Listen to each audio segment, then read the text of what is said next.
તો ચાલો જોઈએ આપણે પ્રશ્ન નંબર 5. આપેલ સંખ્યાઓના છેદનું સમમેયીકરણ કરો. તો સૌપ્રથમ આપણને ખબર હોવી જોઈએ કે સમમેયીકરણ એટલે શું. તો સમમેયીકરણ એટલે કે છેદમાં જે સંખ્યા આપી છે એ અસમમેય સંખ્યા છે. અસમમેય સંખ્યાને આપણે શેમાં ફેરવવાની છે? સમમેય સંખ્યામાં ફેરવવાની છે. તો અસમમેયને સમમેયમાં ફેરવો એટલે એને કહેવાય સમમેયીકરણ. તો દાખલા નંબર 1 તમને અહીંયા આપેલું છે. રકમ હું લખું છું. રકમ કંઈક આ પ્રમાણે છે. 1/√7. √7 એ અસમમેય સંખ્યા છે, છેદમાં છે. તો આપણે શું કરવાનું છે? છેદનું સમમેયીકરણ. તો √7 ને √7 વડે અંશ અને છેદમાં આપણે ગુણી દઈએ. બરાબર છે? તો √7 નો ગુણાકાર 1 સાથે થાય એટલે જવાબ શું આવશે? √7. બરાબર છે? અને નીચે √7 નો ગુણાકાર √7 સાથે થાય એટલે √7 નો વર્ગ થશે. બરાબર છે? અને હમણાં જ આપણે આ સમજ્યા હતા આગળના વિડીયોમાં કે રૂટ નો વર્ગ કરો એટલે રૂટ શું થાય? નીકળી જાય. તો √7 ના છેદમાં શું આવશે? 7 આવશે. તો આ છે આપણો ફાઇનલ આન્સર. કેમ? કારણ કે છેદમાં જે સંખ્યા છે, જુઓ હવે કેવી સંખ્યા થઈ ગઈ છે? સમમેય સંખ્યા. તો અહીંયા આપણે છેદનું સમમેયીકરણ કરી નાખ્યું છે. ચાલો જોઈએ પ્રશ્ન નંબર 2. પ્રશ્ન નંબર 2 જે છે એની અંદર તમે ધ્યાનથી જુઓ તો તમને સંખ્યા આપી છે 1/√7 -√6. હવે અહીંયા છેદમાં જો સંખ્યા બંને અસમમેય છે પણ એની સાથે સાથે વચ્ચે માઇનસની નિશાની પણ છે. તો અહીંયા આપણે થોડું અલગ રીતે કરવું પડશે. કઈ રીતે કરીશું? તો જે પણ સંખ્યા આપી છે આપણને એ સંખ્યામાં આપણે ફક્ત શું કરીશું? ચિહ્ન બદલીશું. અહીંયા માઇનસ છે એની જગ્યાએ શું કરી નાખશું? પ્લસ. અને પ્લસ વડે ઉપર નીચે આપણે ગુણાકાર કરીશું. બરાબર છે? √7 -√6 હતું એમાં માઇનસની જગ્યાએ શું કરી નાખ્યું? પ્લસ. અને અંશ અને છેદમાં આ બંને વડે આપણે ગુણીશું. √7 + √6 વડે અંશમાં અને છેદમાં ગુણીશું. હવે આનો ગુણાકાર એક સાથે કરો એટલે એ તો એઝ ઇટ ઇઝ લખીશું આપણે. બરાબર છે? છેદમાં ધ્યાનથી જુઓ કયું નિત્યસમ બની રહ્યું છે? તો જુઓ અહીંયા x x y y સંખ્યાઓ સમાન છે પણ શું અલગ છે? તો અહીંયા માઇનસ છે અને અહીંયા પ્લસ છે. એટલે એકવાર પ્લસ એકવાર માઇનસ. તો કયું નિત્યસમ આવે? નિત્યસમ આ પ્રમાણે આવશે: x + y x - y. તો એકવાર પ્લસ એકવાર માઇનસ હોય તો શું કરવાનું? તો કે પહેલાનો વર્ગ માઇનસ બીજાનો વર્ગ એટલે કે x² - y² કરીશું. તો અહીંયા પણ આપણે એ જ પ્રમાણ કરશું. પહેલાનો વર્ગ એટલે √7 નો વર્ગ માઇનસ બીજાનો વર્ગ એટલે √6 નો વર્ગ. ચલો ઉપર તો √7 + √6 એઝ ઇટ ઇઝ લખીશું આપણે. રૂટ નો વર્ગ કરો એટલે રૂટ શું થાય? નીકળી જાય. તો અહીંયા આવશે 7 માઇનસ રૂટ નો વર્ગ કરો એટલે રૂટ નીકળી જાય. તો અહીંયા આવશે 6. હવે 7 માંથી 6 જાય તો કેટલા વધે? 1 વધે. તો અહીંયા આપણે લખીશું √7 + √6 છેદમાં 7 માંથી 6 ગયા એટલે 1 વધે અને 1 ના લખો તો ચાલે. તો આ છે આપણો જવાબ √7 + √6. તો આપણે શું કરવાનું હતું? છેદનું સમમેયીકરણ કરવાનું હતું. તો છેદમાં હવે તમે જોઈ શકો છો છેદમાં સંખ્યા શું છે? 1 છે. એટલે અહીંયા આપણે છેદનું સમમેયીકરણ કર્યું કહેવાય. બરાબર છે? ચાલો હવે આપણે જોઈએ નેક્સ્ટ દાખલો. દાખલા નંબર 3.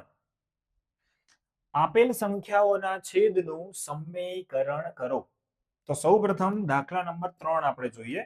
દાખલા નંબર 3 માં રકમ કંઈક આ મુજબ છે: 1/√5 + √2. હવે છેદમાં જે સંખ્યા આપી છે પ્લસમાં છે. પ્લસનું આપણે શું કરી નાખશું? માઇનસ અને ઉપર નીચે ગુણીશું. તો પહેલા તો સંખ્યા એઝ ઇટ ઇઝ લખીશું આપણે.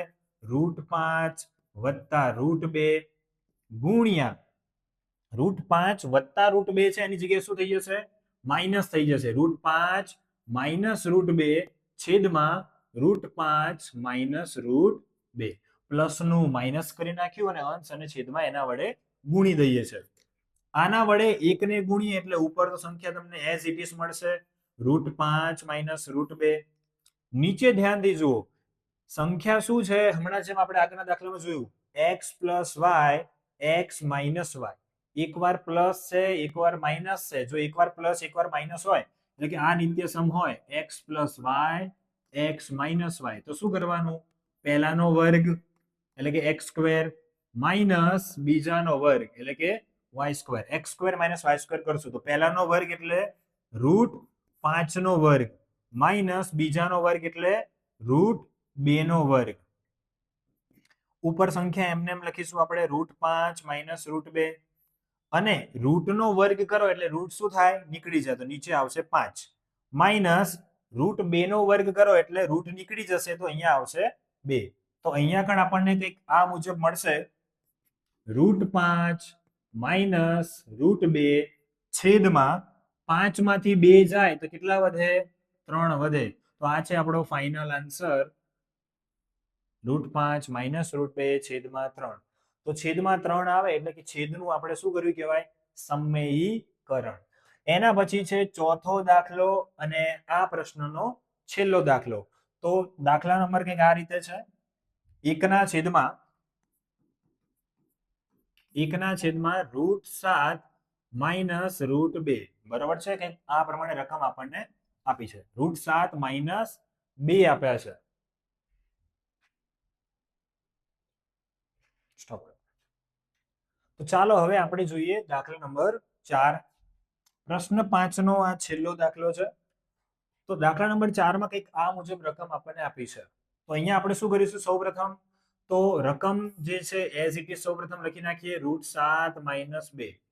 વચ્ચે માઇનસ આપ્યું છે એની જગ્યાએ આપણે શું કરી નાખીશું? પ્લસ કરી નાખીશું અને અંશ અને છેદમાં એના વડે ગુણી દઈશું. બરાબર? √7 માઇનસ 2 હતું એની જગ્યાએ √7 પ્લસ 2 અંશ અને છેદમાં એના વડે ગુણી દઈએ છે. હવે ગુણાકાર એક સાથે થાય એટલે સંખ્યા એઝ ઇટ ઇઝ તમને મળશે. છેદમાં એકવાર માઇનસ ને એકવાર પ્લસ આવે છે. સંખ્યા બધી સેમ જ છે. જો અહીંયા પણ x બંને સરખા છે, y બંને સરખા છે એટલે કે x માઇનસ y અને x પ્લસ y આ નિત્ય સમ આવશે. તો એકવાર માઇનસ એકવાર પ્લસ હોય તો શું કરવાનું? x નો વર્ગ માઇનસ y નો વર્ગ. તો અહીંયા પણ આપણે એ પ્રમાણે કરશું √7 નો વર્ગ માઇનસ 2 નો વર્ગ. ઉપર એઝ ઇટ ઇઝ રહેશે √7 વત્તા 2. રૂટ નો વર્ગ કરો એટલે રૂટ નીકળી જાય તો નીચે 7 આવશે માઇનસ 2 નો વર્ગ કરો એટલે કેટલા આવશે? 4 આવશે.